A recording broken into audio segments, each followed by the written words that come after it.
覺得好震撼啊，因為每一個畫面都精心設計過。歎為觀止，拍到嗰種有血有肉嗰種好似 Live or Dead 嘅唯一一場嗰種演出，簡直係冇得輸。成就對方之餘，亦都見到對方最後一個演出，我係感動到癲咗，佢都見到我有喊。喜九雄同埋半離佢之間嗰個張力，睇到對方有嘅嘢，有妒忌啦，但係你又有感情喺裏邊，係令到我投入度好高咯。係不其然之間同佢哋嘅幾個角色同步咗喺個戲中戲裏邊，喺佢哋日常生活裏邊，同埋喺佢哋演繹上面咯。即係好殘酷呢個世界，啲演員都將佢哋嘅成長都演繹得好好。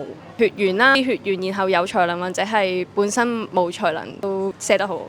啱啱係完全唔覺得過咗3個鐘嘅成程，好快就過咗3個鐘，好好睇。演員真係好犀利，特別係吉澤亮做歌舞伎嘅時候啦，同埋佢平時嘅眼神係完全唔同，好攝人啊！佢真係做得嗰種對於表演嘅追求同埋嗰種執着，我相信唔止係演員或者任何一個藝術行業嘅人都覺得觸動。兩個都係訓練咗咁長時間入到一個戲，其實你完全唔會質疑佢係演緊歌舞伎演員，而係你完全相信佢係。佢冇好籠統、好單一地去講一個好似好熱血嘅成長故事，而係好盡去描繪一個演員嘅一生。尤其點樣去準備角色同埋面對唔同觀眾嗰個壓力，我覺得都好身同感受。你都會令我諗演員係咩咯？即係我哋喺追求我哋嘅夢想嘅時候都好唔容易。用一個表演藝術嘅形式去探討表演藝術，令到我都覺得呢一方面嘅藝術真係好難。其實你真係入場睇就得㗎啦，大家唔好錯過呢一套日本電影《國寶》。